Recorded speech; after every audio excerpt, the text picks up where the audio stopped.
gentlemen, hello and welcome to Bell to Bells, your women's wrestling wire. I am Mr. Warren Hayes, thanking you once again for joining us here on our YouTube channel, and we continue our series of interviews, our collaboration with our friends over at Pro Wrestling Illustrated, talking to women who have ranked on the 2021 edition of the PWI Top 500.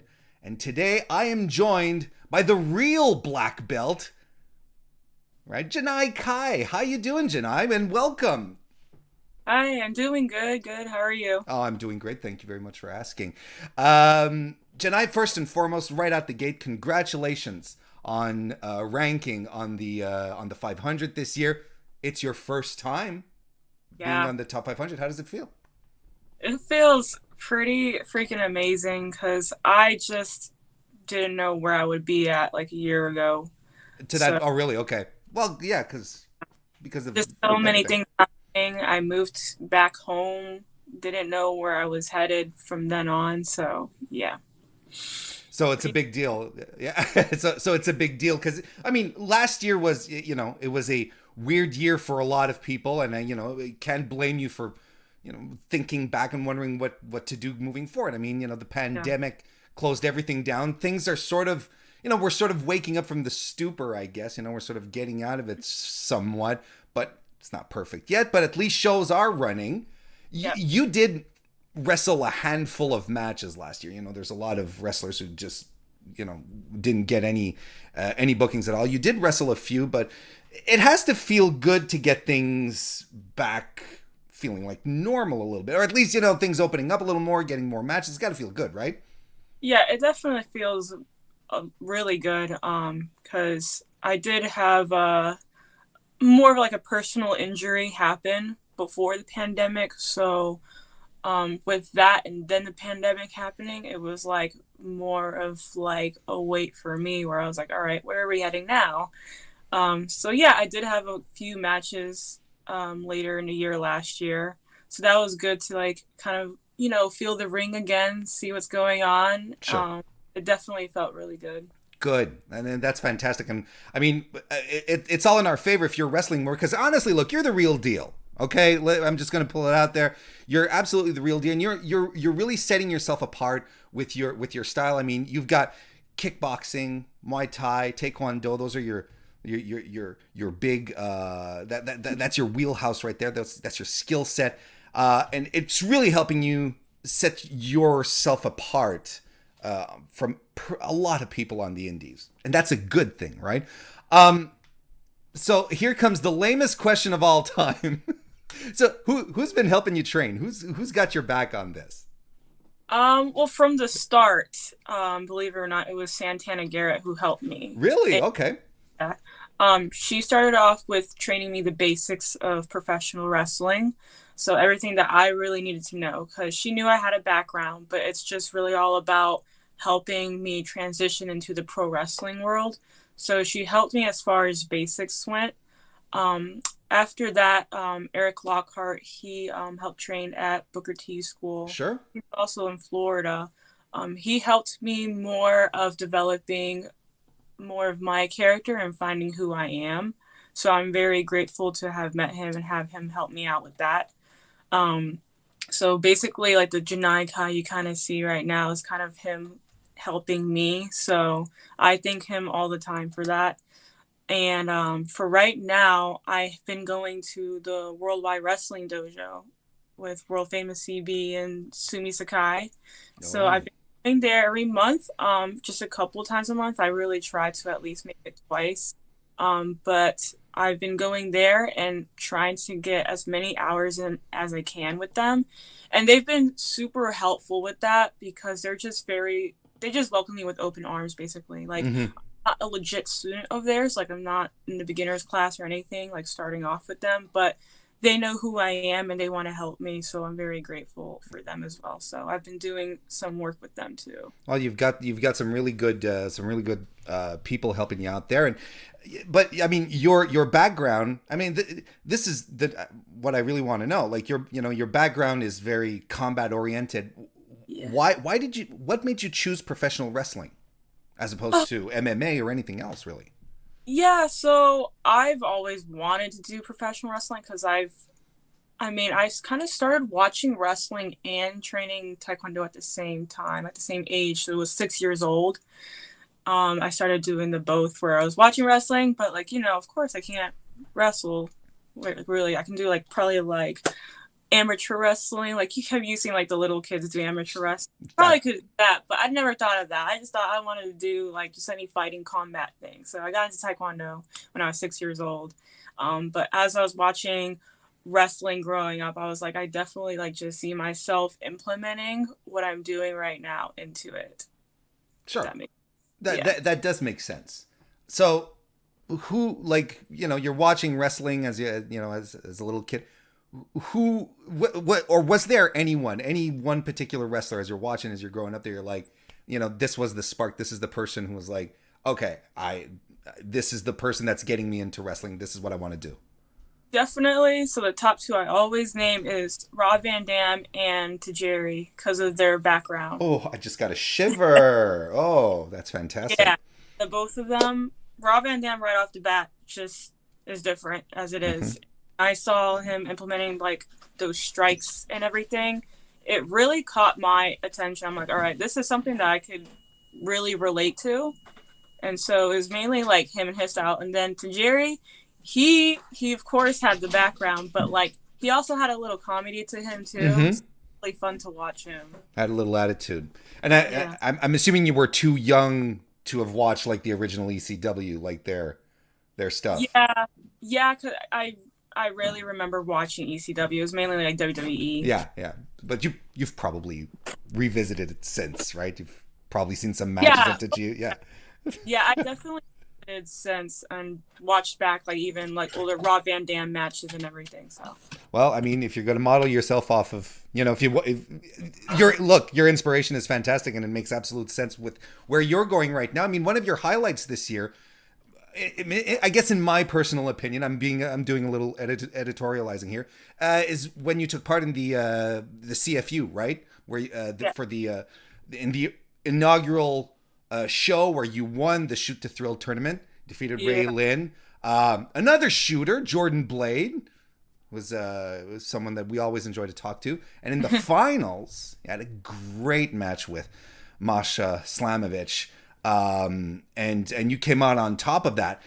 Very different style, right? The setup of CFU than your yeah. typical pro wrestling outfit. There's no ropes. It's a mesh cage surrounding just a typical mat. But it seems right in your wheelhouse, right? Is shoot style wrestling something that you feel comfortable in, that you'd like to do more? Yeah, definitely. I've been introduced to it a little bit more and getting more into that type of those style matches lately. So it started in December, I believe, when I worked for Paradigm Pro Right. Wrestling and they had UWFi. So right off the bat, I was like, oh snap, okay, like this is definitely something that I'm gonna really test myself with because I'd always been thinking about it. And so from then on, I've been doing more shoot style, and it's been great, yeah, because it's definitely something I'm probably more comfortable with. Mm-hmm.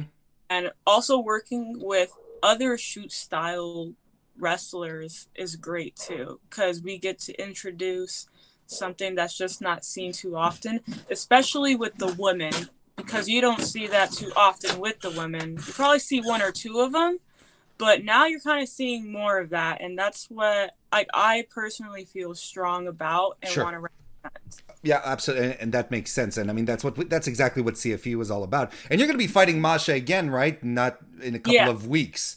yeah, I'm looking forward to that. yeah. And I spoke with Masha recently, and she's ready to not have the same result as the first time you two met. Oh, I bet she is. I bet she is. It's fantastic. So that's all great. And as it stands right now, your career, still fairly young, has been very US based, right? Let's say the the travel restrictions lift, as if we haven't been saying those words enough. Let's say everything lifts, you have the chance to go anywhere. Would you like to travel internationally, wrestle in other countries? Yeah, I'm actually like trying to get my passport good now, just in case that does happen. Of course, Japan is something I have my eyes set on. I did do a tryout for Marvelous, Okay. and yeah, I've been in the talks with them, so like I would like to join them when all of that, does lift. And also like the UK too. Like of course I would like to go there and introduce a little bit more of my style because I know they have their specific style too. But I would like to go over there and work with others of different styles. And sort of pick up on their stuff, which is, Yeah, yeah, yeah, always learning, right? yeah. If you had the chance right now to fight just about anyone, that's it, borders, if you could go anywhere right now, and there was one person that you're like, I'd like to wrestle this person, regardless who it might be, regardless of the promotion, who would it be? Ooh, that's a good Yeah, question. it's the forbidden door question. There are so many of them that I just watch, but I mainly like study. I haven't thought about like, oh, that this is the actual person. I mean, there's like a couple people over in Japan, like Miyu Yamashita. She she's definitely someone Of that's course. on my list. So I think number one is her. I think that's the first person that really pops up. Yeah, well, that makes a lot of sense, and I'd be okay to see you guys go Yeah. a good 20, 30 minutes. I'd be down for that. Um, but we're talking a lot about your singles careers, but you do have a tag team, right? You have Team Yokai. I enjoyed Yes. the reference with your partner Yoya. Uh, and he was even in your corner, right, during the CFU stuff as Yeah. well. So you guys seem pretty tight. How did that team come together? Well, he is my boyfriend too. So right off the bat, we're like, we should just team up because we work really well together. Um, and so yeah, like he was in my corner for CFU. He has an MMA background, so of course I have him in my corner. He's helped me train when I was training for my kickboxing fight a few years ago. So I trust him 150% with all of that. And then becoming a tag team was like a no-brainer too, because I know that if we put both of our styles together, it's just gonna be something else. So Yeah, and that's what's been happening, right? You've had recently a match with the Kings of the District, yep. Eel O'Neill and our girl Jordan. So that's fantastic. Well, I hope to see more of that. But one of the things that we're trying to touch on with many of the women who are in the 500 is to talk a little bit about intergender wrestling, right? And considering that that's part of your career, are are intergender matches like something very important to you, or do you feel like it's more like, it's business as usual. A fight's a fight, just whoever, it doesn't matter. Like how do you feel about what intergender wrestling represents to you? It's important to me, and it's crazy because I've been having a lot of intergender matches this year, which I didn't expect, but yeah, I've been having it. But also I do feel strongly about it because I am, representing that like women's wrestling can be different, can go hard, can roll with anyone, like it's not really known and still people are trying to accept it. And I've seen comments here and there, on my matches like against guys, like of just people who still are not comfortable with it. But you know what? I kind of feel like I'm doing my job right if they're not comfortable with it. Oh, interesting. Yeah. Getting them out of their comfort zone, that's something that you feel is important. Yeah, I feel like it. I think that's the best thing to do is to get them uncomfortable and be like, oh snap, like she's actually going hard. She's actually like her kicks are legit. Like her striking is right on point. Mm-hmm. Like dude. So it's like, yeah, of course it is. Like what, you didn't think that was gonna happen? What did you expect? There you go. Yeah. And honestly, you just look at a couple of kicks that you're able to deliver, and I'm like, she doesn't have to. I buy it. She's legit. She's absolutely legit.